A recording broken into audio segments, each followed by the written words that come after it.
Okay, let's begin. Hello and welcome to another episode of Political Pitchforks on AM 1280 The Patriot. I'm your co-host, Jeremy Munson, a former state legislator, and I'm here with Susan Sjogren-Smith, a political activist, longtime political activist in Minnesota. And this week's guest is Minnesota gubernatorial candidate Chris Madel. Madel rhymes with You nailed battle. it. You nailed it. It You nailed rhymes it. with battle. Let's get it right, people. We're excited to have him in studio. He's one of the front runners of the race. There was a straw poll at the Minnesota Republican Party State Central Committee meeting of the insiders, the political insiders of the insiders, and Chris Madel finished in the top 4. And so we want to dive deep and get to know his campaign, get to know who he is, and why he's going to make a great Minnesota governor. So, Chris, welcome to the show. Go ahead and introduce yourselves and tell us kind of your story of why you got involved in politics and what this election means for you.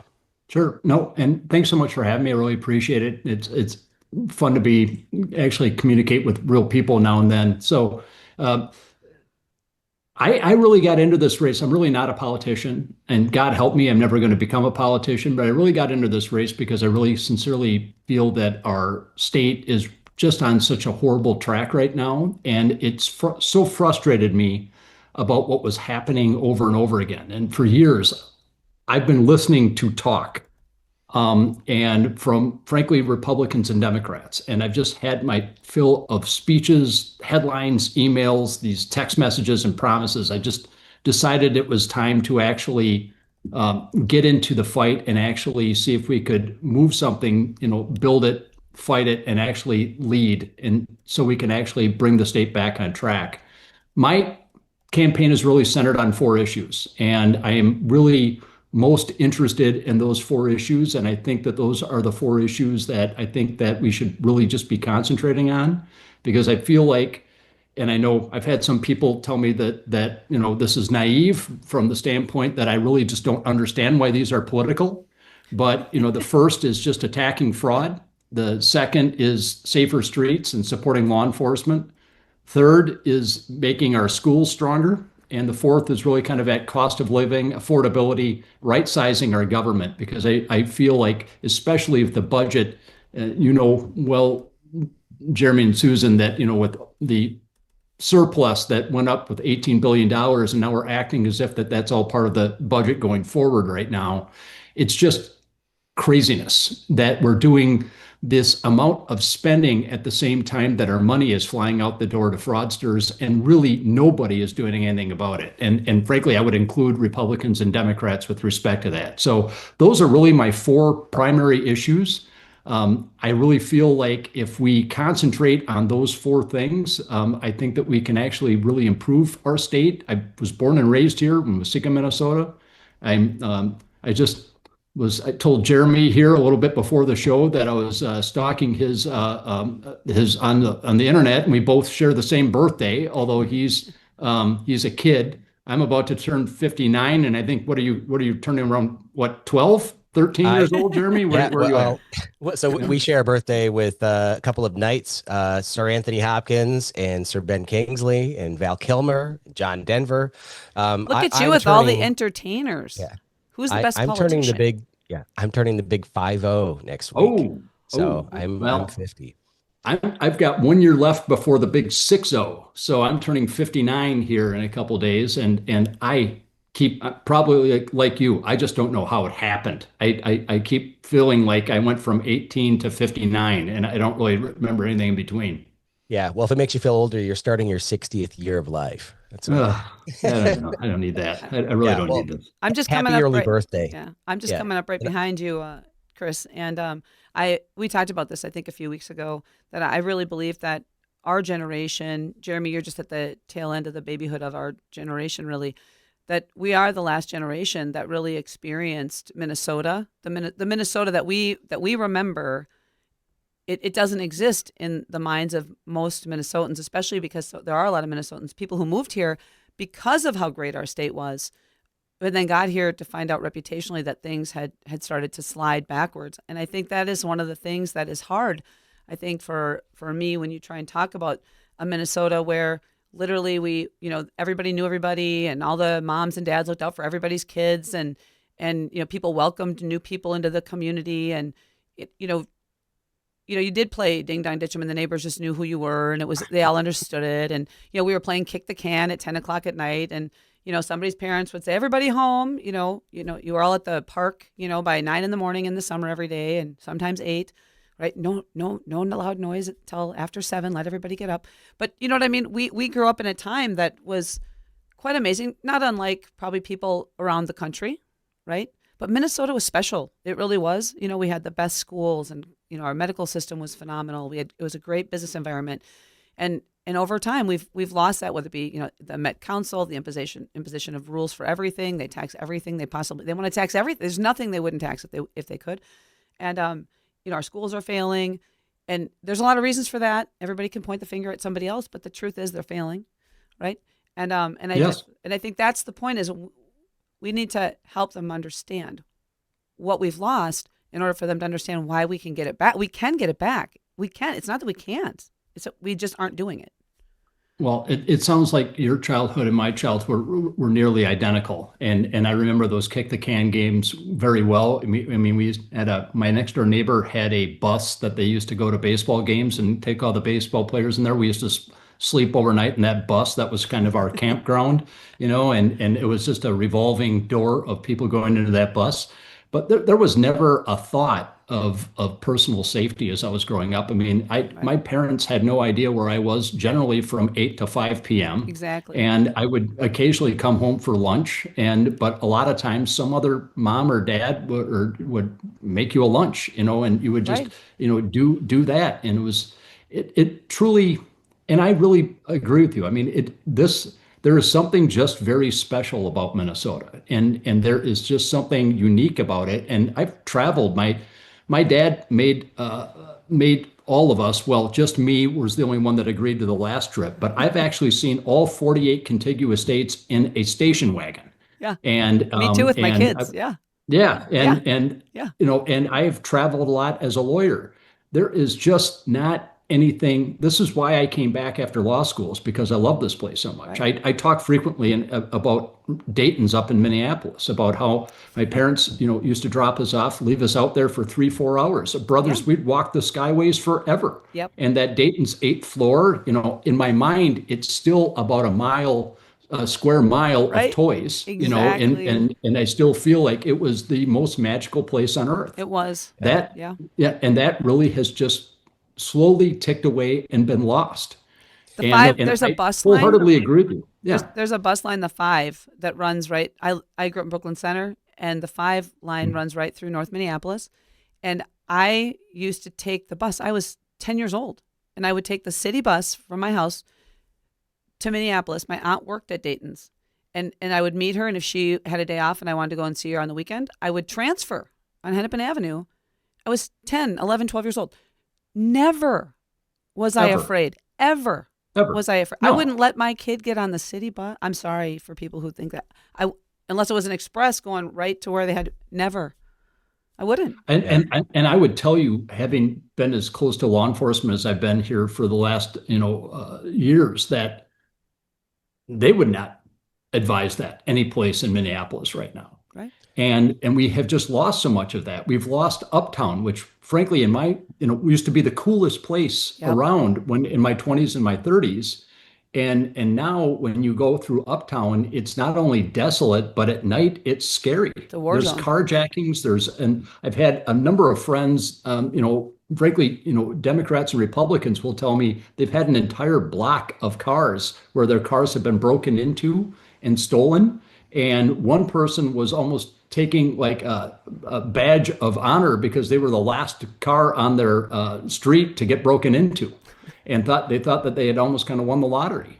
That just never happened, And the thing that I talked about during my announcement speech, and I really feel very strongly about this, it is not normal, and we need to fight it becoming the new normal. Right. And we actually need to stand up. The people that actually understand Minnesota, that love it so much, need to fight back. And we need to get together right now and fight and say this is enough. And there are so many residents of Minneapolis right now that feel the same way downtown, Right. that they want it to stop, but they want to get behind candidates that they can actually trust and they feel like can actually galvanize a solution rather than just sitting around and bitching about problems and talking over and over again about how horrible things are without giving an actual solution.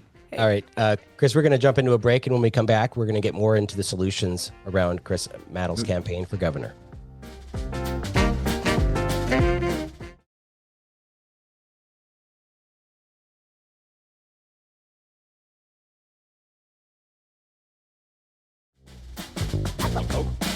Okay, let's begin. I want to welcome you back to Political Pitchforks on AM 1280, The Patriot. This is Suzanne Smith. I'm here with Jeremy Munson and Chris Madel, who's running for governor on the Republican side. And I want to kind of pick up where we left off, because I think that this discussion that we are having about the Minnesota that we all know in our hearts is the Minnesota that we want to live in, and we want our kids to live in, our grandkids, and we want people who come here to find this Minnesota that we are nostalgic about. And I think that this issue that why did this happen in Minnesota? Well, I think part of it happened is because I think Minnesota, in many ways, is kind of it's the heartland, right? The Midwest. These Midwest states form sort of the heart of our country, and good people, hardworking people, farmers, people that really move our country forward.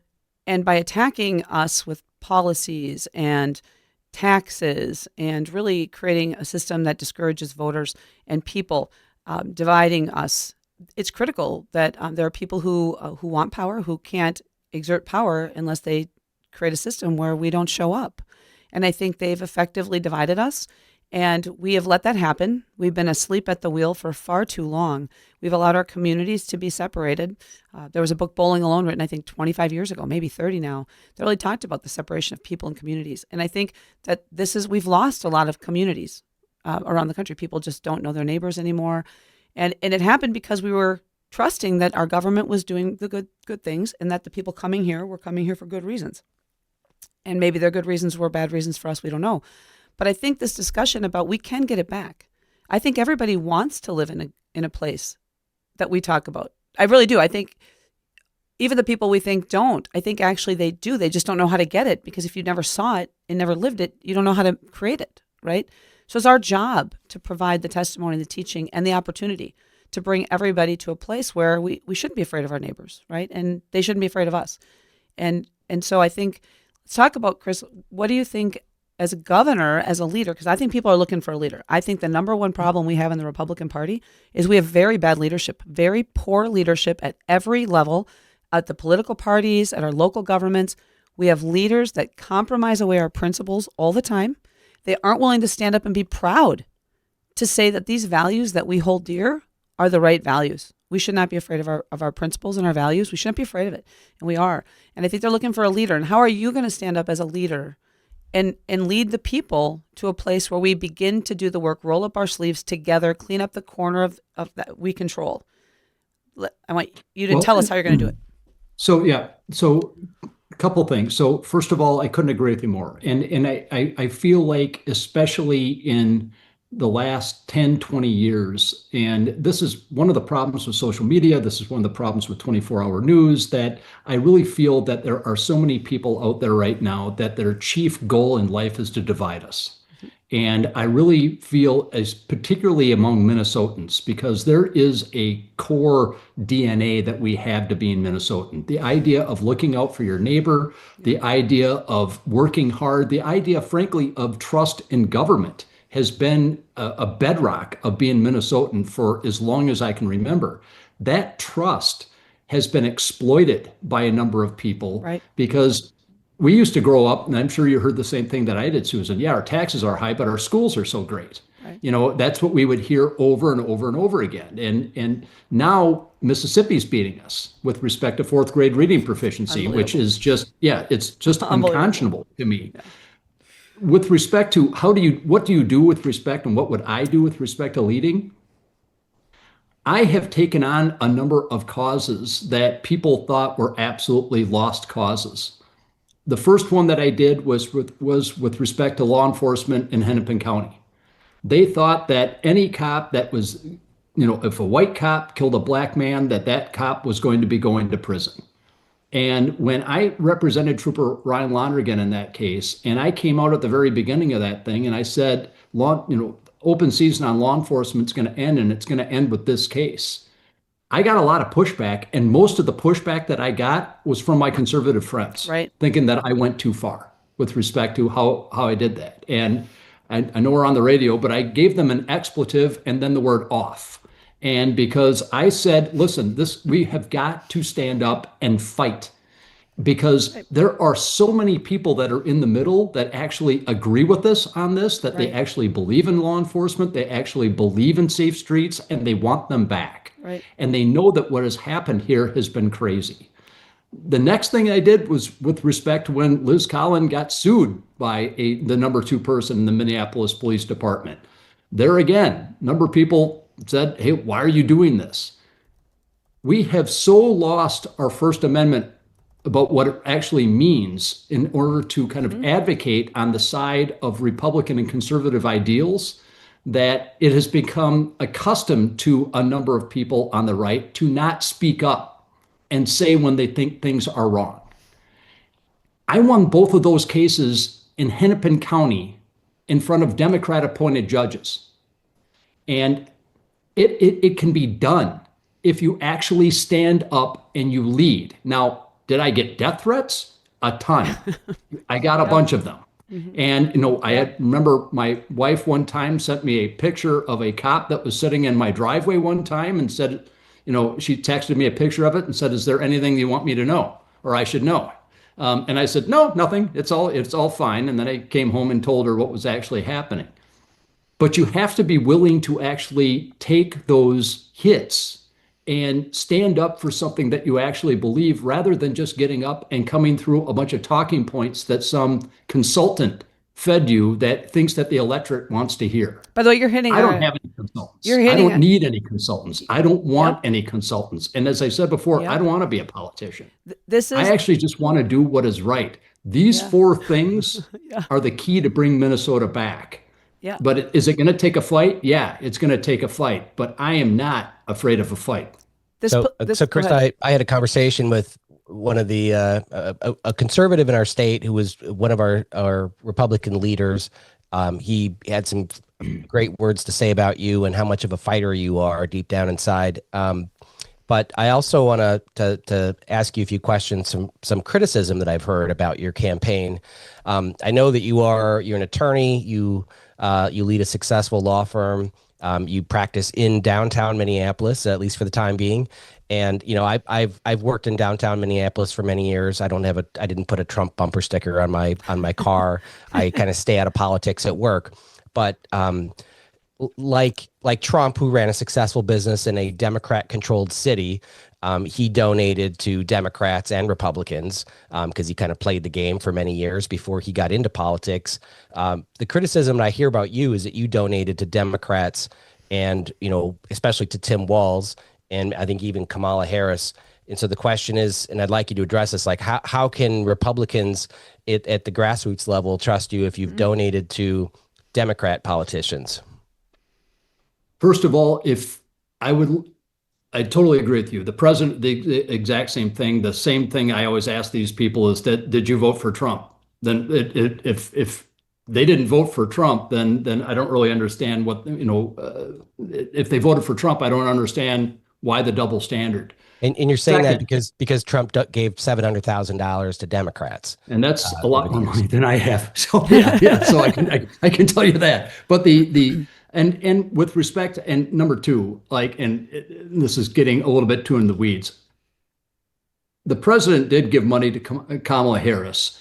It shows up as a donation to Kamala Harris. I was invited to a place where a client was at, where I needed to have access to somebody. I gave to Joe Biden. They then transferred that money over to Kamala Harris. I called to get it back and I couldn't.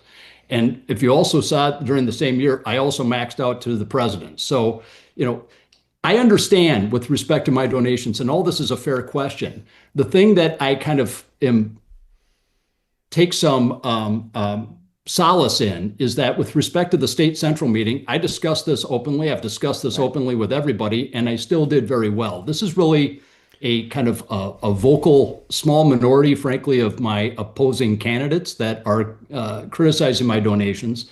And to me, this is really just naive. This is just does not understand how the world actually works. Yeah. When you provide the average politician with money in order to make them dance, they dance. And that is just one of the realities of how things work. How do you think that I won on behalf of Londrigan and Hennepin County? How do you think I won on behalf of Liz Cowan and Alpha News? How do you think I won on behalf of the Center for the American Experiment? How did I beat the city of St. Paul representing Jim Schultz when he ran for Attorney General? How did I beat the Post Board, that Tim Walz's Post Board with respect as Police Officers Standard and Training Board representing the Minnesota Police and Peace Officers Association in the first ever class action on behalf of undercover officers against the Post Board because they gave out all of their undercover officers' identities to the media on multiple occasions. I get stuff done. I don't just talk. I actually get results. And the problem with my competition right now, they're just a bunch of talkers, honestly. They're perennial candidates that run over and over again. And there's a few of them that have actually been in the legislature that I wholeheartedly believe are part of the problem. So, Chris, this is why we're in this fix. As we wrap up this this segment, I think this is exactly where we need to pick up on the next segment about the true nature of where our political system has gone. I say to people all the time, go watch Mr. Smith Goes to Washington and start to think about how our politicians are selected once they go to Washington or St. Paul. It's the same thing that happens. And I think it's really critical that we have an open conversation. I'd love to have this conversation with every candidate running for governor, for any office, for federal office. This issue that you're talking about right now is, I think, the foundational issue that we all need to be talking about: money in politics, and that is why we have a problem. So we'll be back shortly.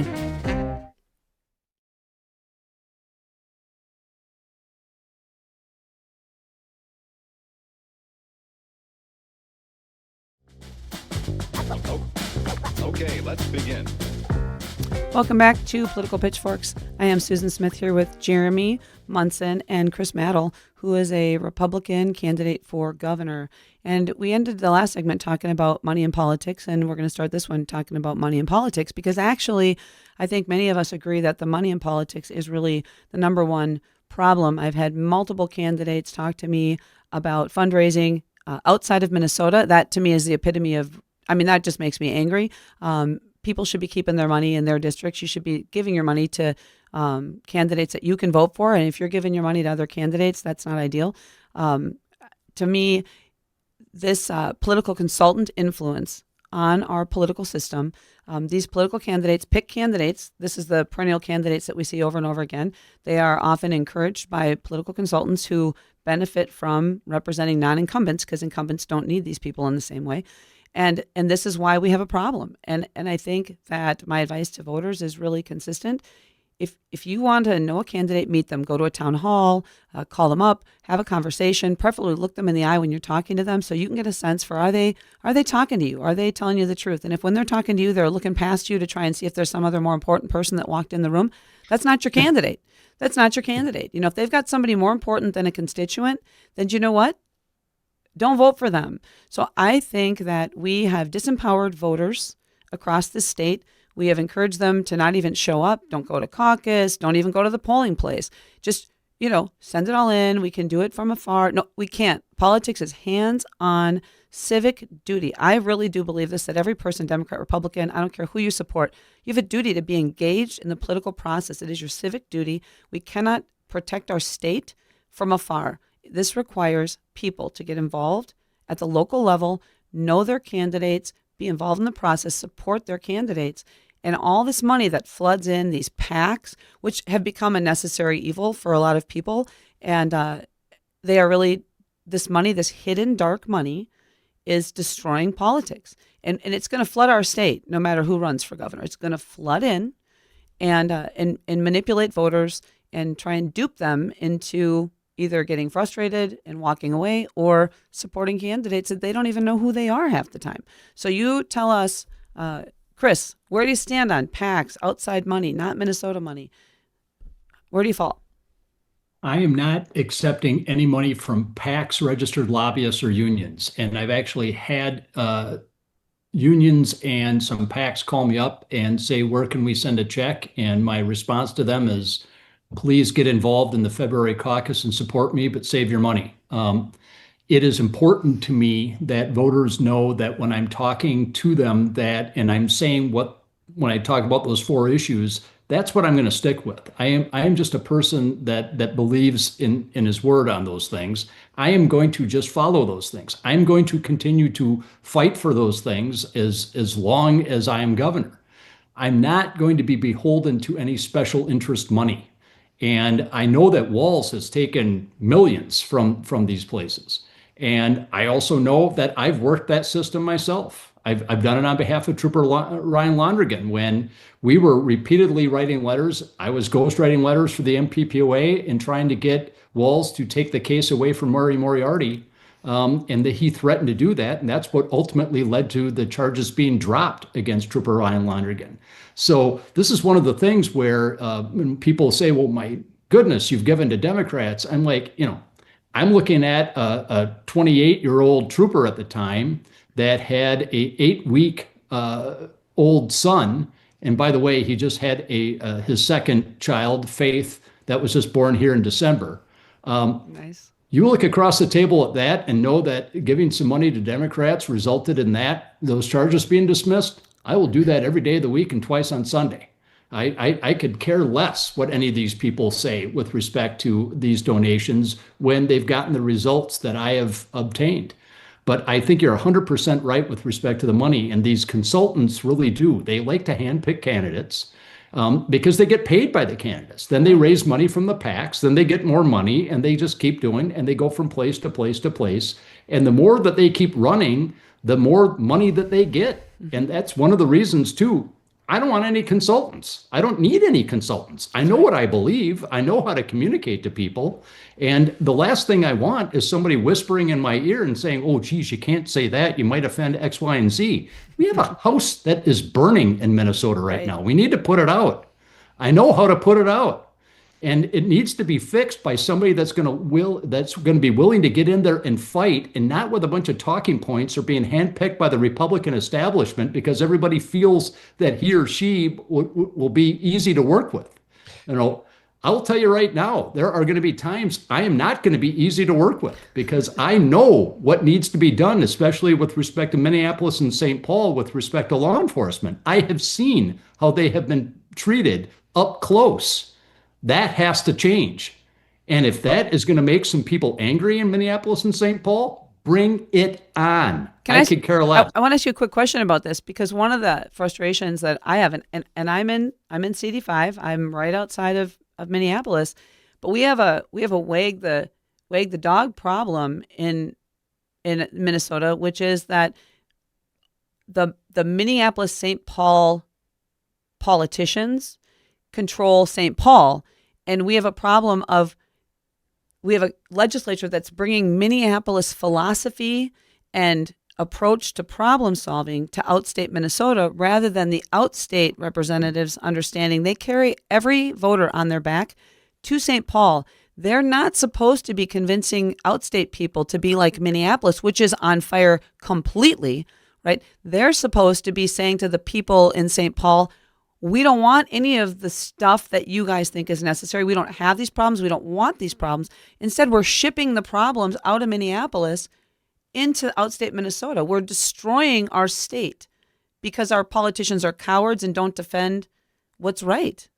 And I not only agree with you, but I actually think it's a little bit worse because when you are sending this money out to fraudsters, you are chipping away at the rule of law. Yep. Because when you and I then pay our taxes every year and we see that money coming out, we look at that and we're like, what are we doing? Why are we paying this money? And you see people getting away with it over and over again and nobody really having any consequence of this. The only people that seem to be doing anything about fraud in the state of Minnesota right now are frankly the U.S. Attorney's Office and the media. And nobody else is really combating or doing anything with respect to fraud right now. They talk about it a lot. They make it a great, campaign issue and, oh, this is awful. But these are the same people. This all happened on their watch. Democrats and Republicans. Right. Let me Yes. let me weigh in here because I served in the legislature when a lot of the fraud came to light with the Child Care Assistance Program, or CCAP, where the legislative auditor testified that over half of all of the CCAP dollars, which I think was about $250 million a year, were being stolen. At what point do you just shut the entire program down because of this prevalence of fraud, right? What percentage of fraud is an acceptable amount that we can devise a plan to whittle away at over the years, and how much fraud do we just say we have to shut it down now? That is a terrific question, Jeremy. And when you have Feeding Our Future, which is now in the hundreds of millions of dollars, and that all happens, grand jury subpoenas going out, it's all over the place. And then when you have the Walz administration coming up with an inspector general that identifies 14 more programs rather, that all have fraud, that each one of these things. And then in October of 2025, and I said this in my announcement video, he literally said that we put in a new computer program now where you're going to have to actually prove that you're entitled to this money before we write you a check. October 2025, the inspector general for HHS said this. I mean, what sort of level of moron is that? So what do we do with respect to these? You pause them. If you're finding that there is, if Joe Thompson is right, that over half of this is fraud, you shut them down. You cannot have that sort of rule of law chipping away, going over and over and over again when money is flying out the door to fraudsters. Right. And you need to go back and say, hey, listen, if there is some genuine need here with respect to these things, we need to figure that out, what that genuine need is. But we need to put some guardrails on it so that we're not sitting there and saying all these people are just stealing our money over and over again. Yeah, so I'm running for state senate, as we talked about before we got on the show, and the senator that I'm running to replace had a great bill for zero-based budgeting. This is where you basically say, look, instead of the legislative budget process starting where we left off from the last biennium and just tacking on a 5% growth, why don't we just clear the slate for maybe 1/4 of all of government programs and say, we're going to start over. Let's start with HHS because that's where the most fraud is, the Health and Human Services stuff, and say, okay, let's talk about the programs that we should have. Like, what are we constitutionally required to do? What are we required by the feds? And then how can we start these programs from scratch? How many staff do we really need? And let's build it up from there. Start at zero, and then the administration has to come and justify to the legislature each and every dollar starting from zero. By the way, hitting that reset button right now is so essential right now to actually come back to a place where people are actually knowing, hey, I'm okay with my money going out in taxes, but where I'm not only just looking at fraud, but I'm also looking at a lot of incompetence. Back to Mississippi. Mississippi's beating us. They're 9th and 4th grade reading proficiency. Minnesota's 39th. Mississippi is about 1/3 less in dollars per pupil. So they're not only beating us with respect to the test results, but they're cheaper. And then when I go on top of that and look at traffic, like just in the metro area, where 494, 394, 55, highway, 7, 12, every place all at the exact same time. Right. I mean, what genius came up with this idea? And like 494, and Susan will say this, that tell me how many years in your life that you can identify where 494 was not under construction. Right. Yep. As we end this section, I'm going to tell you, we're going to pick right back up when we come back with exactly this issue. It is controlled chaos designed to manipulate the lives of people. We'll be back.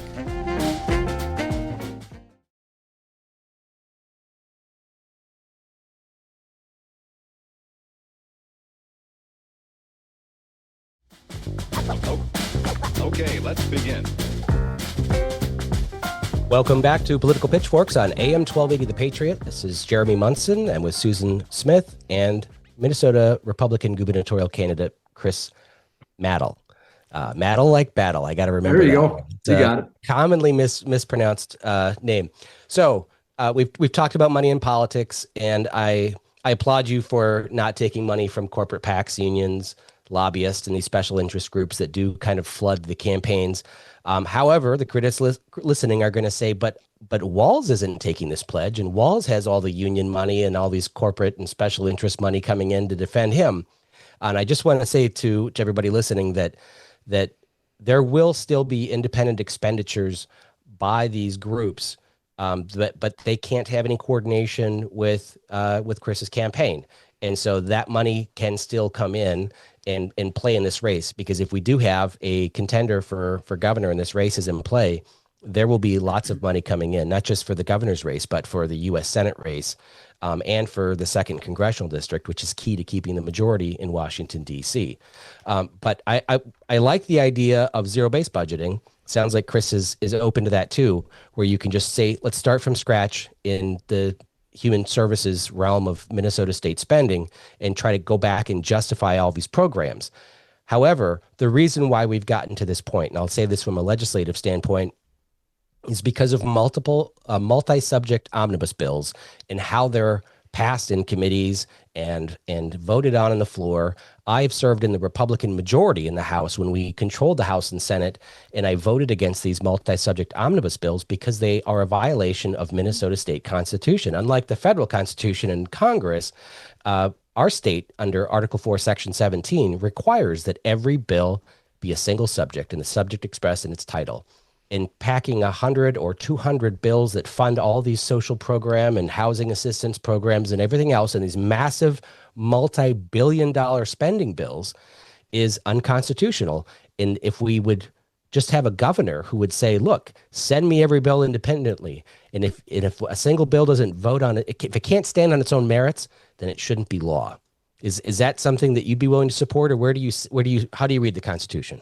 100% yes. And when what you're talking about in Article 4, Section 17 really is just one sentence too. So I would invite all of your listeners to just Google it, look it up. It just says no law shall embrace more than one subject, and it shall be expressed in the title. That's it.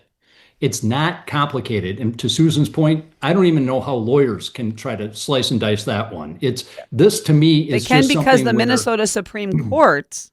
Minnesota Supreme Court, has allowed this nonsense to continue. And so this is a fundamental Agreed. problem we have, is that we have lawyers who twist everything, who then get rewarded by getting appointed to the Supreme Court to fill a vacancy that was created by somebody resigning too soon. And then they get incumbency benefits. So that's why this happens. We need to fix that. And that's another problem for another day, but go ahead.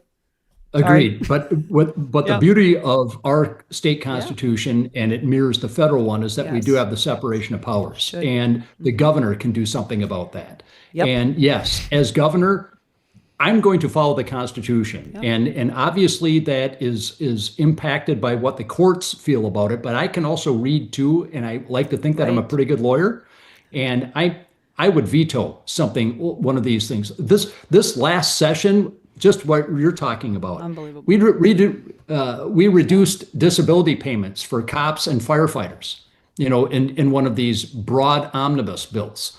No, I'm not doing that. And this was just permitted here by the speaker with respect. Also, the fees on this last one went up a bunch, but we also we got rid of a number of exemptions for data centers, where we lost a whole bunch of business from Amazon coming into the state. And now we've made it even less palatable for these places to come back. We're doing everything that we can right now in order to put roadblocks in the way of business right now. And frankly, these omnibus bills are great ways of doing that, because it's an easy way to kind of sneak in more government programs and cause us to spend more money on them. And I 100% agree with what you're saying, Jeremy. If it's good enough to stand on its own merit, then it's going to pass. It's kind of easy. But what we're really just asking the legislator to do is, let's just one at a time pass these things, put it up to the governor's desk. It's a yay or nay. And frankly, then you get to know, when I'm governor, and if I sign that into law and the majority of Minnesotans say, hey, Madel's crazy, I don't want to do that, vote me out. But don't let me hide behind these great omnibus bills and say, oh, well, it's someplace in there and I had to do it because there were so many topics in it. All the And because politicians. that's what they're doing right now. All the politicians hide behind the bait and switch, and the public never knows what's in these bills because they switch them out at the end, and then they go into secret conference committee. So we just have to put an end to it, and it's going to take a governor not signing it is going to be the only way that to show people that it's possible for the governor to just say no. I've read the Constitution, and I am going to abide by the Constitution with respect to omnibus bills. That's not going to happen. All right, let's jump into a different topic that I know a lot of listeners are interested in. During State Central, there was a rule change that said that we will only give the party data to those who will abide by the endorsing process and not go on to a primary. Part of the data that we're providing isn't just the GOP data center with voter registry and all that kind of stuff, but it's the list of delegates. So I'm a state delegate. I want my name to be given to everybody running for governor so they can call me and I can get to know their platform and go out and join their campaigns.